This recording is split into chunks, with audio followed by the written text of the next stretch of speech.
ರಿಷಿಕಾ ನಿಮ್ಮನ್ನು ಇನ್ಸ್ಪೈರ್ ಮಾಡೋಂಥ ನಟಿ ತುಂಬಾ ಇದ್ದಾರೆ ಯಾರು ಹಿಂಗೆ ಸೆಲೆಕ್ಟ್ ಮಾಡಿ ಪಂಚ್ ಅಂತ. ಆಕ್ಚುಲಿ ನನಗೆ I mean there lot of senior actors ಈಗ ನಮ್ಮ ಫಿಲ್ಮ್ ಅಲ್ಲೇ ಮಾಡಿದಾರಲ್ಲ ಸುಧಾರಾಣಿ ಮ್ಯಾಮ್. ಸುಧಾರಾಣಿ ಅವ್ರ ಜೊತೆ ಬೆಸ್ಟ್ ಥಿಂಗ್ ಇಸ್ ನನಗೆ ಫಿಲ್ಮಲ್ಲಿ ನನ್ನ ಜೂನಿಯಲ್ಲೂ ಕೆಲಸ ಮಾಡಿದೆಲ್ಲ ಅವ್ರ ಜೊತೆ. ಸೊ ರಿಯಲ್ ಆಗಿ ಅವ್ರು ಹೆಂಗೆ ಪರ್ಫಾರ್ಮ್ ಮಾಡ್ತಾರೆ ಅಂತ ನೋಡೋಕ್ಕೆ ತುಂಬ ಖುಷಿ ಆಯಿತು.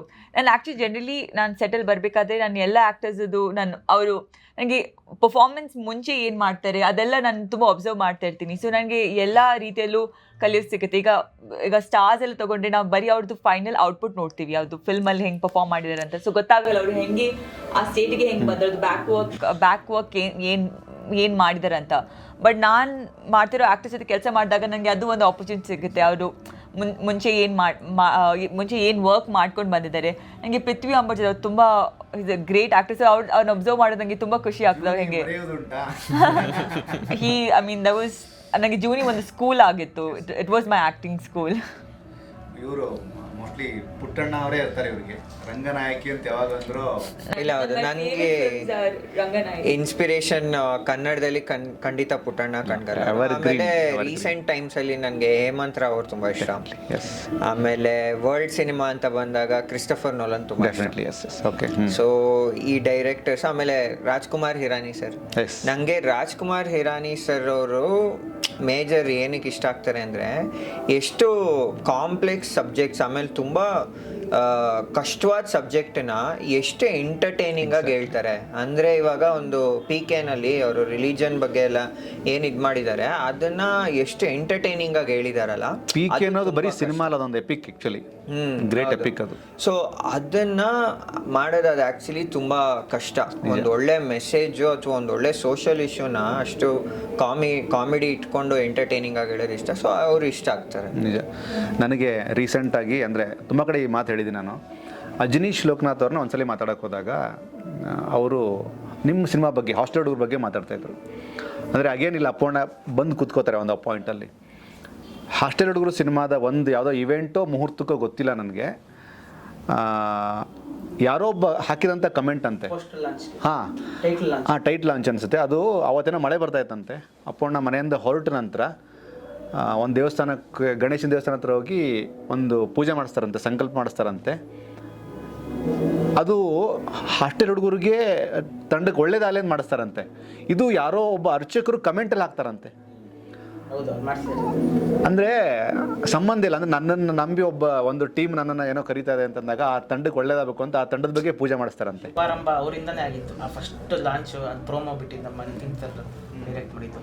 ಆ ಡೇಟ್ಸ್ ಪ್ರಕಾರ ಖರ್ಜೂರ ಕೊಡ್ತಾರೆ, ತಿನ್ಕೊಂಡು ಹೋಗಮ್ಮ ಅಂತ. ಅದು ಲಾಂಚ್ ಮಾಡಿ ಅದು ಸೂಪರ್ ವೈರಲ್ ಆಯಿತು. ಅದಕ್ಕೆ ನಮ್ಮ ಸಿನಿಮಾ ಸ್ಟಾರ್ಟ್ ಮಾಡಿದ್ದು ಅಪ್ಪು ಸರ್, ನಮ್ಮ ಡೈರೆಕ್ಟರ್. ನಮ್ಮ ಫಿಲಮಲ್ಲಿ ಲಾಸ್ಟಲ್ಲಿ ಬರೋದು ಅವರೇ. ಕೊನೆಯ ಶಾರ್ಟಲ್ಲಿ ಸರ್ ದೇವ್ರು ಹಾಕ್ಬಿಡಿ ಸರ್, ದೇವ್ರು ತಾನೇ ಬೇಕು ಅಂದಾಗ ಆ ಪ್ರೋಮೋ ಪ್ಲೇ ಮಾಡ್ತೀವಿ. ಕೊನೆ ಮುಗಿಯೋದು ಅವರಿಂದನೇ ಅಂತ ಅಲ್ವಾ? ಅಂದರೆ ಒಂದು ಒಳ್ಳೆಯ ಮನಸ್ಸು ಮತ್ತು ಆ ಒಂದು ಸಹಾಯದ ನೆರವಿದ್ದಾಗ ತಂಡಗಳು ಹೆಂಗೆ ಬೆಳೀತಾವೆ ಅನ್ನೋದಕ್ಕೆ ಎಕ್ಸಾಂಪಲ್ ದೊಡ್ಡ ಮನೆ ಅನ್ನುವಂಥದ್ದು. ಆಮೇಲೆ ಈ ಸಿನಿಮಾದ ಕಾಂಟೆಂಟ್ ಮೂಲಕ ಜನ ಏನೆಲ್ಲ ಕಲಿತಾರೆ ನಿಮ್ಮ ಪ್ರಕಾರ as a director point of view? ಈ ಪ್ರವೀರ್ ಅವ್ರು ಹೇಳ್ದಂಗೆ ನಾವು ಸಿನಿಮಾನಲ್ಲಿ ಏನೂ ಬೋಧನೆ ಮಾಡೋಕ್ಕೆ ಹೋಗಿಲ್ಲ. ಬಟ್ ಆ ಕ್ಯಾರೆಕ್ಟರ್ ಜರ್ನಿ ಏನಿದೆ, ಆ ಕ್ಯಾರೆಕ್ಟರ್ ಜರ್ನಿ ಆಗಲಿ, ಅವನ ಎಮೋಷ್ನಲ್ ಆರ್ಕ್ ಏನಿದೆ ಅಲ್ಲ, ಅವನು ಏನೇನು ಫೀಲ್ ಮಾಡ್ಕೊತಾನೋ ಆಡಿಯನ್ಸ್ ಅದನ್ನ ಫೀಲ್ ಮಾಡ್ಕೊಂಡು ಹೋಗ್ತಾರೆ. ಖಂಡಿತ ಮೆಸೇಜ್ ಅನ್ನೋದು ತುಂಬ ಒಂದು ಸಬ್ಕಾನ್ಷಿಯಸ್ ಆಗಿ ನಿಮಗೆ ಆ ಕ್ಯಾರೆಕ್ಟರ್ ಮೂಲಕ ಫೀಲ್ ಆಗುತ್ತೆ. ಅವ್ನು ಹೇಗೆ ಟ್ರಾನ್ಸ್ಫಾರ್ಮ್ ಆಗ್ತಾನೋ, ಸೊ ಅದು ನಿಮಗೆ ಆ ಎಮೋಷನ್ಸಿಂದ ಫೀಲ್ ಆಗುತ್ತೆ. There will be some take away from it as well. ಥಿಯೇಟ್ರಲ್ಲಿ ಲಾಸ್ಟಲ್ಲಿ ಆಚೆ ಬರೋವಾಗ ಎಮೋಷ್ನಲ್ ಎಸೆನ್ಸ್ನ ಕ್ಯಾರಿ ಮಾಡಿಕೊಂಡು ಬರ್ತೀರಾ ಅಂತ. But thank you so much. ಅಂದರೆ ನಿಮ್ಮ ಎಲ್ಲರ ಪ್ರೀತಿಯ ಶ್ರಮ ನಿದ್ರಾದೇವಿ ನೆಕ್ಸ್ಟ್ ಡೋರ್ ಸೆಪ್ಟೆಂಬರ್ 12ಕ್ಕೆ ರಿಲೀಸ್ ಆಗ್ತಾಯಿದೆ. ಕನ್ನಡದ ಅಭಿಮಾನಿಗಳಿಗೆ ಎಲ್ಲರೂ ವೆಲ್ಕಮ್ ಮಾಡೋದಾದರೆ will start with director. So ತುಂಬ ಪ್ರೀತಿಯಿಂದ ಈ ಸಿನಿಮಾನ ಮಾಡಿದ್ವಿ. ಒಬ್ಬ ಕಲಾವಿದನಿಗೆ ಜನ ಬಂದು ಆ ಸಿನಿಮಾನ ನೋಡಿದಾಗ, ಜನ ಮೆಚ್ಚಿದಾಗ ಸಿಗೋ ಪ್ರೀತಿನೇ, ಅವ್ರ ಕಡೆಯಿಂದ ಸಿಗೋ ಪ್ರೀತಿನೇ ನಮಗೆ ಪ್ರೋತ್ಸಾಹ ಕೊಡೋದು ಇನ್ನಷ್ಟು ಒಳ್ಳೊಳ್ಳೆ ಕೆಲಸಗಳು ಮಾಡೋದಕ್ಕೆ. ಸೊ ನಮ್ಮ ಸಿನಿಮಾನ ಸೆಪ್ಟೆಂಬರ್ 12ನೇ ತಾರೀಕು ನಿಮ್ಮ ಚಿತ್ರಮಂದಿರಗಳಲ್ಲಿ ಹೋಗಿ ನೋಡಿ ನಮಗೆ ಆ ಪ್ರೀತಿ ಕೊಡಬೇಕು ಅಂತ ಕೇಳ್ಕೊಳ್ತೀನಿ ಎಲ್ಲರೂ. ಎಸ್ ಪ್ರವೀರ್, ನೀವೇನು ಹೇಳ್ತೀರಾ? ಸೊ ನಿದ್ರಾದೇವಿ ನೆಕ್ಸ್ಟ್ ತುಂಬ ಪ್ರಾಮಾಣಿಕತೆಯಿಂದ ತುಂಬ ಅಚ್ಚುಕಟ್ಟಾಗಿ ಈ ಸಿನಿಮಾನ ಮಾಡಿದ್ದೀವಿ. ಯಾವುದೇ ಬೋಧನೆ ಈ ಸಿನಿಮಾಲಿ ಹೇಳಿಲ್ಲ. ಸೊ ಒಂದು ಒಳ್ಳೆ ಎಕ್ಸ್ಪೀರಿಯನ್ಸ್ ಕ್ರಿಯೇಟ್ ಮಾಡಿದ್ದೀವಿ ಸಿನಿಮಾ ಮೂಲಕ. ಸೊ ನಿಮ್ಮ ಪ್ರೀತಿ ಪ್ರೋತ್ಸಾಹ ಸೆಪ್ಟೆಂಬರ್ 12ನೇ ತಾರೀಕು ಇರಲಿ ಅಂತ ಕೇಳ್ಕೊತೀನಿ.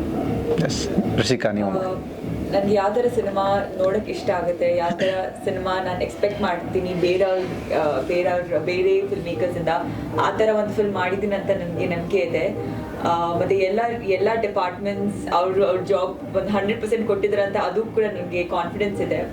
ಸೊ ಇದನ್ನೆಲ್ಲ ಎಕ್ಸ್ಪೀರಿಯನ್ಸ್ ಮಾಡೋಕ್ಕೆ ಪ್ಲೀಸ್ ಸೆಪ್ಟೆಂಬರ್ 12ಗೆ ಥಿಯೇಟರ್ಸ್ಗೆ ಬಂದು ನೋಡಿ. ಮತ್ತು ನಾವೇನು ಎಕ್ಸ್ಪೀರಿಯನ್ಸ್ ಮಾಡಿದ್ದೀವಿ ಫಿಲ್ಮ್ ನೋಡಿ ಅದು ನೀವು ಎಕ್ಸ್ಪೀರಿಯನ್ಸ್ ಮಾಡ್ತೀರ ಅಂತ ನನಗೆ ಕಾನ್ಫಿಡೆನ್ಸ್ ಇದೆ. So sweet. ಎಸ್ ಶ್ರೀವತ್ಸ. ಒಂದು ಒಳ್ಳೆ ಫೀಲ್ ಗುಡ್ ಸಿನಿಮಾ, ನೀವು ನೋಡಿದ್ರೆ ಫೀಲ್ ಬೆಟರ್ ಆಗ್ತೀರಾ, ಎಲ್ಲರೂ ಕನೆಕ್ಟ್ ಆಗುತ್ತೆ. ಆಮೇಲೆ ಒಂದು ಆ ಬಾಂಡೇಜು ಯೂತಿಂದ ಹಿಡಿದು ದೊಡ್ಡವರು ಎಲ್ಲರೂ ಇಷ್ಟೊಂದು ಲೈಫಲ್ಲಿ ನಡೆದಿರುವಂಥ ವಿಷಯನೇ, ಅದು ಚೆನ್ನಾಗಿ ಕನೆಕ್ಟ್ ಆಗುತ್ತೆ. ನೀವು ನೆಕ್ಸ್ಟ್ ಅವಕಾಶ ಕೊಡ್ತೀರಿ ರೈಟಿಂಗ್ಗೆ ಅಂತ ಚೆನ್ನಾಗಿ ಕನೆಕ್ಟ್ ಮಾಡ್ತಿದ್ದಾರೆ ನೋಡಿ, ಎಷ್ಟು ರಿದಮಿಕ್ ಆಗಿ, ಪ್ರಾಸಬದ್ಧವಾಗಿ, ಸೈದ್ಧಾಂತಿಕವಾಗಿ. ಡೇಟ್ಸ್ ಅಲ್ಲ, ಡೇಟ್ಸ್ ಕೊಡೋದು ಅದು ಆರ್ಟಿಸ್ಟ್ ಆಗಿ ಅದು ರೈಟರ್ ಆಗಿ. ಅದು ಹೆಂಗೆ ಅಂದರೆ ಅದೇ ಒಂದು ಎರಡು ಡ್ರಾಫ್ಟ್ ಆದಮೇಲೆ ಅದು ಕಾಮಿಡಿ ಸ್ಕ್ರಿಪ್ಟ್ ಆಗಿದ್ರೆ ಥರ್ಡ್ ಡ್ರಾಫ್ಟ್ಗೆ ಇವಾಗ ಸೆಕೆಂಡ್ ಡ್ರಾಫ್ಟ್ ಅವ್ರಿಗೆ ಕಳಿಸಿದಾಗ ಡೈಲಾಗ್ಸ್ ಎಲ್ಲ ಅವರೇ ಬರ್ದು ಕೊಟ್ಬಿಡ್ತಾರೆ ಅನ್ಸುತ್ತೆ. ಥರ್ಡ್ ನನ್ನ ಮಾತ್ರ ಬರ್ತೀನಿ, ನಾನಿದ್ರೆ ಮಾತ್ರ ಬರೀತೀನಿ, ಮಾತ್ರ ಅವ್ರ ಕ್ಯಾರೆಕ್ಟರ್ ಮಾತ್ರ ಇಲ್ಲ, ಅಷ್ಟು ಮಾಡಿದ್ರು ಸೂಪರ್. ಎಸ್ 100% ಭಾಳ